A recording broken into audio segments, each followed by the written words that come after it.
Coming up on Mountain News this morning, recovery and rebuilding efforts in western Kentucky gain worldwide attention. And blood centers across the Commonwealth ask for donations to help our neighbors in the west part of the state recover from their injuries. Dedicated to eastern and southern Kentucky, this is WYMT Mountain News this morning.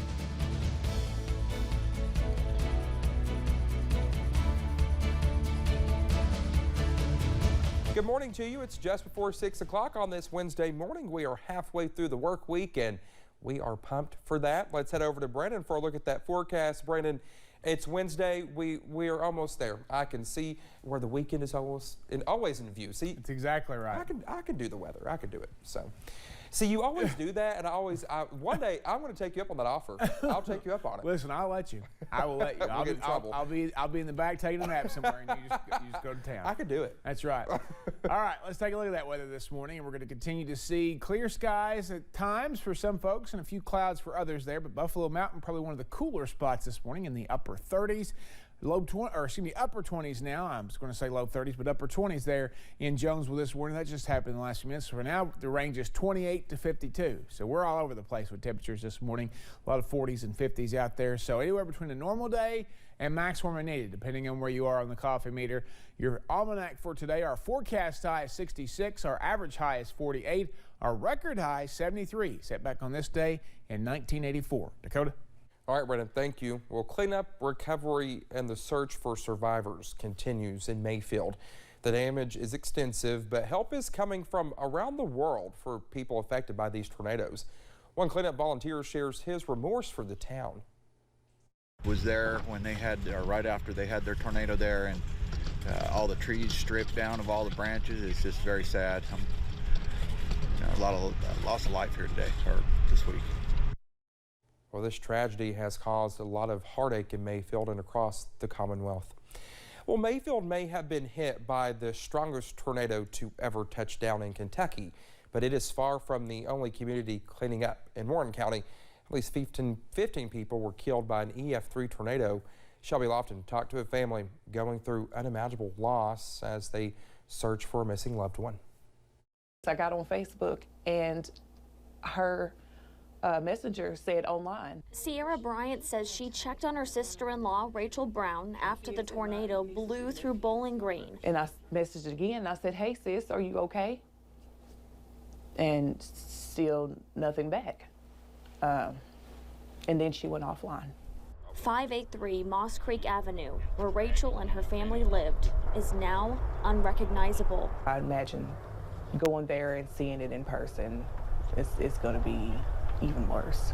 Brian says her husband has been getting calls confirming one by one his family members were victims of the EF3 tornado. She says she wants the family of 7 to be remembered as the wonderful people they were. Miss Vicky was a strong woman. She loved all of her grandbabies. All 14 of them, including Naraya, Nisa, Nolan, and 4-year-old Niles. He just started school.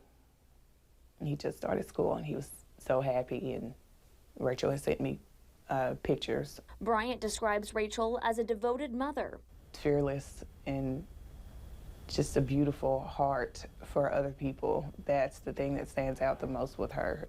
Her husband, a supportive and loving man. He truly adored her and, called her the love of his life. Bryant says Stephen adopted Rachel's daughters. He adopted both of those girls and gave him his last name.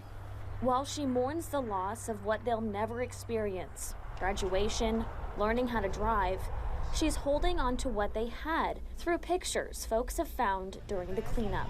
Such incredible, nice people out there. So anyway, but like I said, it's worse, better,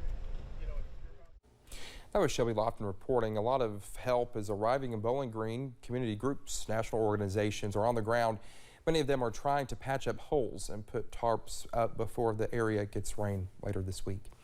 Governor Andy Beshear says 74 Kentuckians are confirmed dead in these storms. The governor says the age range has gotten even harder. People as young as 2 months old and as old as 98 have lost their lives. And a small ray of sunlight in all of this, the governor says it appears only 8 people in the Mayfield Candle Factory died. The death toll there was expected to be much higher. Search teams believe they've found everyone who was in that candle factory, Mayfield Consumer Products, that was destroyed in Friday's tornadoes. But that news comes with a sobering red flag. Governor Beshear says the debris is so dense, it's possible search dogs just cannot detect anyone else who may still be buried underneath. The factory supplies stores such as Bath and Body Works and others. One worker says that it will take some time to recover from the event. It's a trauma that it's going to take a lot of people a long time to heal mentally. I believe our physical wounds are going to heal long before our mental wounds, because like that was my first night here. I was in the emergency room and I was tired, and I just finally dozed off and had my eyes closed, and there was a loud noise, and I thought I was right back in the candle factory until I opened my eyes back up. Well, tornado caused heavy damage at one Central Kentucky airport. Cleanup continues at the Danville-Boyle County Airport, well, where one of the airplane hangars was picked up and the winds carried it across the property. Meanwhile, the 120-mile-per-hour winds picked up many of the planes themselves. The planes were destroyed, along with the buildings they were in, creating a financial loss estimated to be in the millions. You can see there's some cleanup crew around. They're starting to gather the metal and the structures that were destroyed. And then tomorrow, hopefully, we have an aircraft recovery company out of Tennessee. They're going to make their way up here and start pulling the aircraft. A silver lining, there's no loss of life, no one injured. Plus, everything lost can be rebuilt and replaced. All the airport's runways are open and operational despite the cleanup that is going on.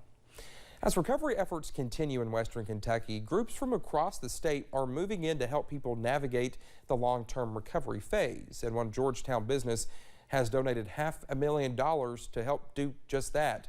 Grayson Passmore gives us a look at the work volunteers are doing on the ground now. From all across the country, community foundations, private individuals are reaching out, just letting people in this area know how much they care about them. CEO of Community Foundation of West Kentucky, Tony Watkins, tells countless stories of strangers reaching out to donate. The foundation then gets the donations into the hands of nonprofits and the individuals directly impacted by the storm. Where are they going to eat? Where are they going to sleep? Where they're going to get their clothes? Where they're going to buy their the supermarkets are gone. So where they're going to buy their food? All this kind of stuff's got to be trucked in. With the foundation, Dr. Chris Dawkins has been working with two men who were trapped in the candle factory. The one fellow, he was in the candle factory for 5 hours. And now we've picked up his friend to kind of help his friend as well. He was in the candle factory too. On the other side of him getting out of the candle factory, he found out that his home was gone and his family was deceased as well. It's these stories of survival and of loss that have reached so many, from individual donors to large corporations. Toyota is making a $500,000 donation towards the relief efforts in Western Kentucky. President Susan Elkington announcing $250,000 will go to Community Foundation and another $250,000 to SBP. This is going to take time, and it's not going to be, gone in a month or 2 months or even a year. And that's why it's important for us to support organizations that are going to be there for the long term, to allow people to be able to rebuild their communities. In Georgetown, Grayson Passmore, WKYT. Toyota will also be matching their employees' individual donations, 2 for 1, and not just at the plant in Georgetown, but nationwide. Given the recent tragedy, Kentuckians are rallying together to gather supplies for those in need. But there is still something that Western Kentuckians need during this time: blood donations. With many left injured, Western Kentucky is in need of blood, and blood centers across the Commonwealth are encouraging people to donate. We see a lot of pictures of the damage to property, but there's also a lot of injured people out in Western Kentucky that need our help. So donating blood is one really good way to do that. Now, the representative says the state legislature is coming together to host a blood drive, but there are also several other places to donate blood. We'll have those resources over on WYMT.com. The power of music. A Kentucky man who lost his home in the tornadoes during the weekend found a moment of peace. Jordan Bays doesn't like the spotlight, but his gift is playing the piano. Jordan's home was ripped apart in the recent Western Kentucky tornadoes. As they looked around to see what he could save, he decided to see if his piano still worked. He played There's Something About That Name. My faith is very important to me, and so it's soothing and calming, and I think we all probably could have used a little bit of that this weekend. His sister grabbed her phone and started recording. The video went viral and inspired many. Victory Church in Madisonville, where Jordan belongs, is accepting donations for tornado relief.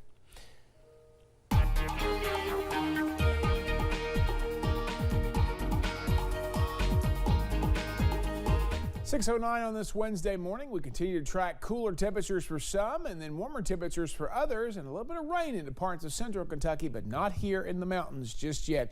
Even seeing some clear skies in some areas. All those 30s you're seeing there, like Ashland, Hazard, even the 20s down toward Jonesville, Middlesboro, all those areas, it's 30s and 20s. Those are areas that had more clear skies overnight. Other areas already climbing 40s and 50s for the rest of us. Winds coming in out of the southwest. Not a whole lot going on right now, but again, that's cranking our temperatures up just a little bit. Heading towards 66 or maybe even better today. Southwest winds at 5 to 10 miles per hour. Sun and clouds through much of the day. May see more clouds at times than sun. The clouds will start to increase as we head deeper into the forecast. Those rain chances will pick up as we head into the last weekend before Christmas. Dakota? All right, Brendan, thank you so much. Well, more news is on the way. When we come back, a former football player is released from parole ahead of schedule. We'll have more on the way next.